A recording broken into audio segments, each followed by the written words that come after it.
La seguridad sigue siendo, sin duda, un problema entre nosotros.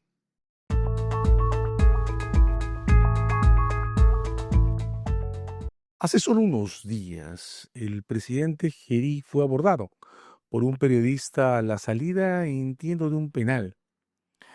Se trataba sobre seguridad.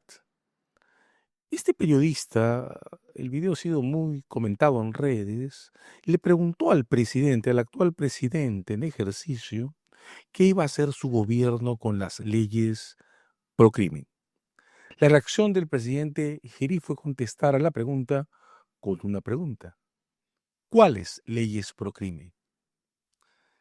Esta escena es particularmente importante porque la reacción parece codificada, es literalmente la que ha usado Humberto Abanto, uno de los abogados que con mayor insistencia ha defendido la producción del Parlamento del último tiempo cuando se ha abordado este problema de las leyes pro crimen. ¿Cuáles son las leyes pro crimen? Bien, la pregunta obliga, lo hemos hecho en la última entrega, a recordar que la construcción leyes pro crimen fue establecida entre nosotros con ocasión a las protestas de transportistas que se instalaron en nuestro medio en el segundo semestre del 2024. Explican las razones por las que el gremio de transportistas, demandando protección, fue a instalarse en el frontis del Congreso, no en el del gobierno. En esa disputa, la primera lista, la primera identificación de leyes pro crimen estaba clara. Se estaba discutiendo las reformas que este Congreso hizo a las leyes sobre criminalidad organizada, recortando su ámbito de expansión muy especialmente. Esta, acompañada por la segunda, tan o más importante, la supresión, repito, supresión de la detención preliminar en casos penales. Estas dos medidas fueron, insisto, instaladas como ley pro crimen por estas movilizaciones de transportistas que demandaban protección a sus vidas, y el Congreso reaccionó con modificaciones en parte.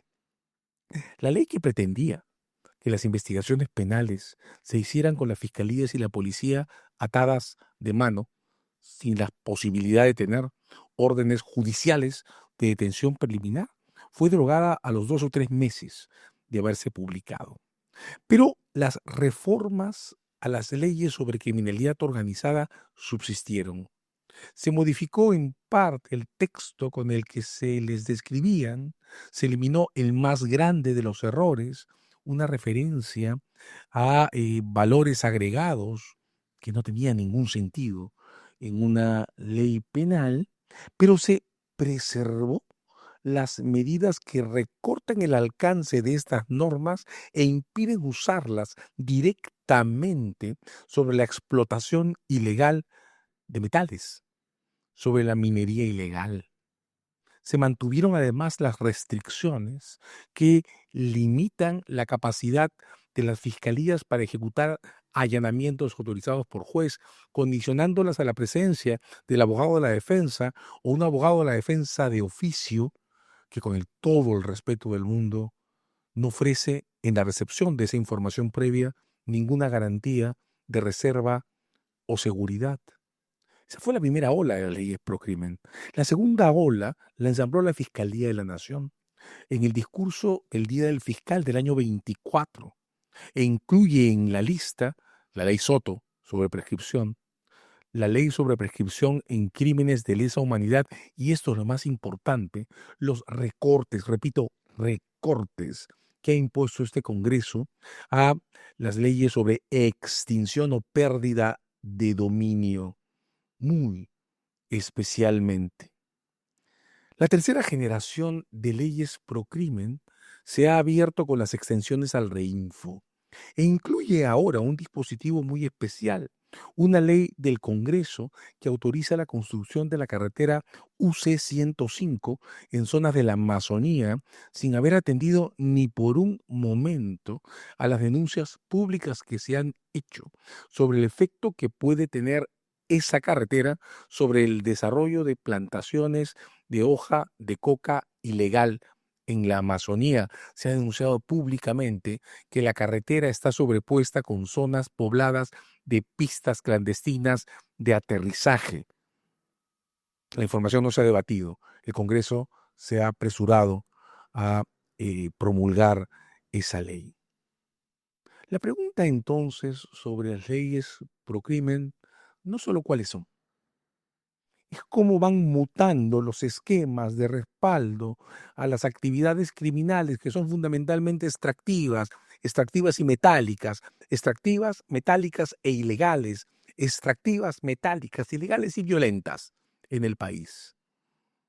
Lo repito, la última generación de leyes pro crimen alcanza la ampliación del reinfo y el inicio de este proceso que podría terminar siendo el de la expansión de infraestructura vial alrededor de zonas pobladas o en las que existen pistas clandestinas de aterrizaje vinculadas a la comercialización de hoja de coca ilegal o de clorhidrato elaborado en zonas de selva. La pregunta entonces sigue vigente. ¿Cuál es la reacción que va a tener este gobierno respecto a las leyes pro crimen?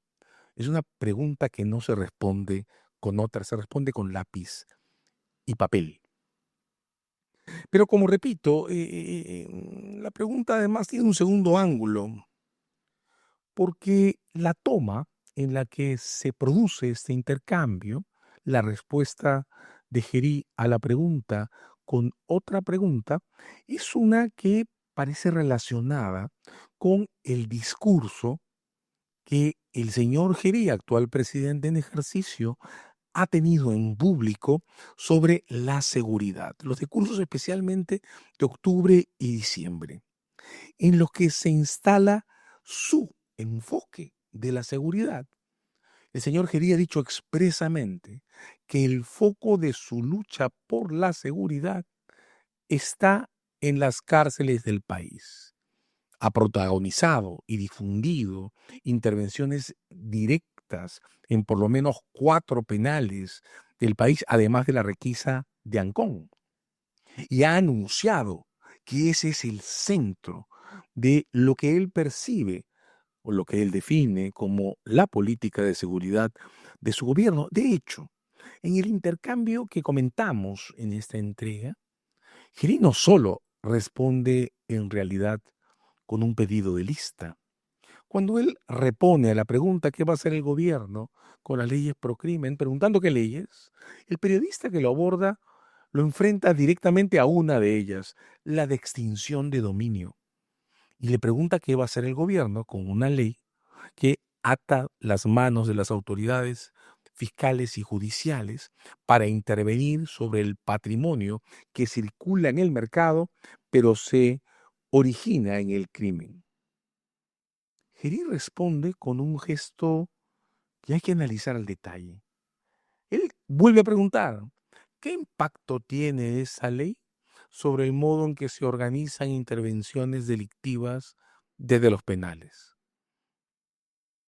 Esa segunda repregunta del señor Gerí centra el tema. El gobierno actual, el señor Gerí a la cabeza, ha decidido enfocar el crimen desde las prisiones. El problema es que el Perú no es la Venezuela ni la Colombia de hace 15 o 20 años. Nuestro principal experto en cárceles, José Luis Pérez Guadalupe, en cada publicación reciente y en cada conferencia o entrevista que ha ofrecido, ha insistido en mostrar que a diferencia de lo que ocurrió en Colombia y en Venezuela, en el Perú la criminalidad organizada no se constituye desde las cárceles para expandirse, las atraviesa, pero en un esquema en el que se organiza y gobierna desde la calle, desde los barrios, no desde las prisiones. Basta leer a Pérez Guadalupe o al menos escucharlo con paciencia para notar que el gobierno de Gerí está partiendo de un diagnóstico errado.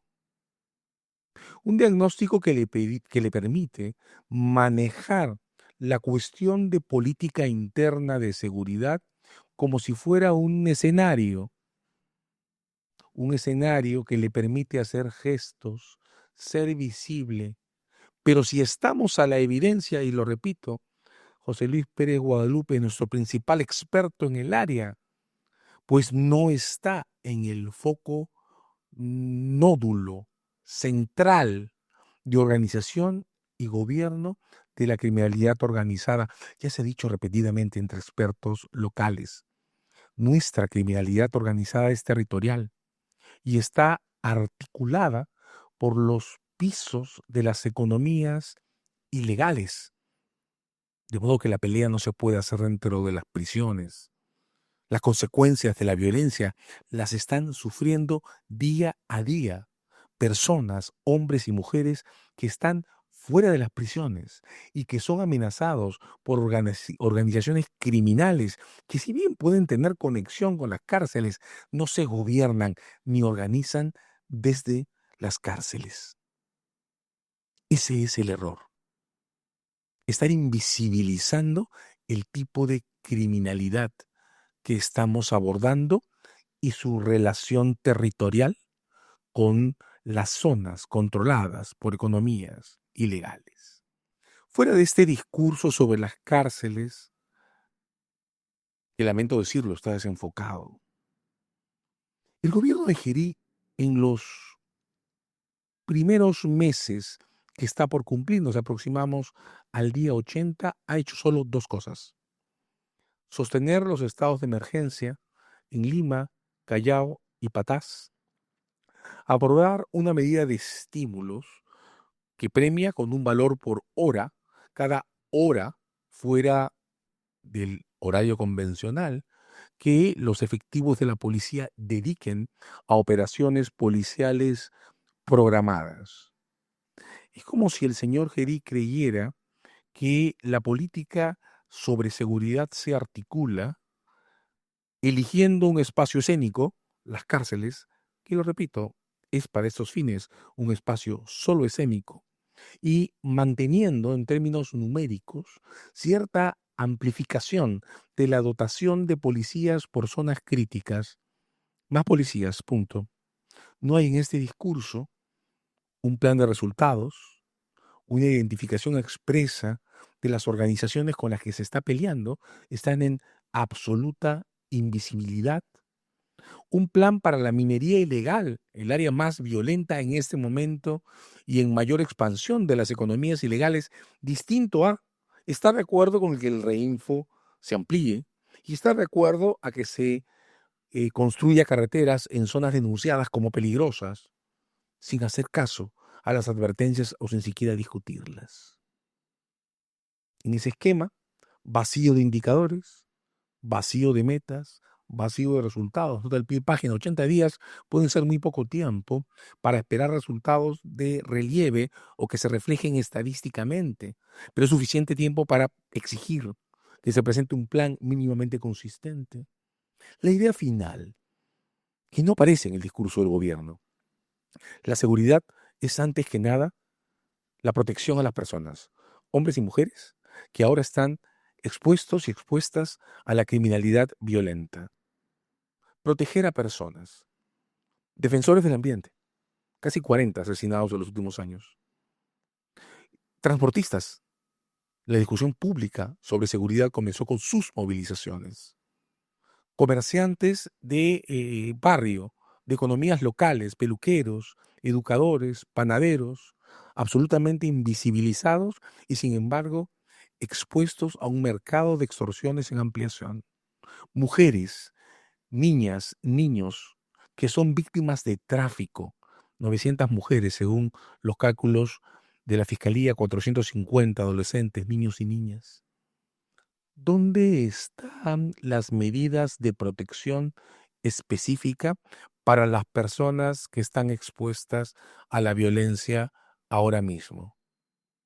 ¿Esa pregunta se va a responder con otra o merecerá un abordaje directo?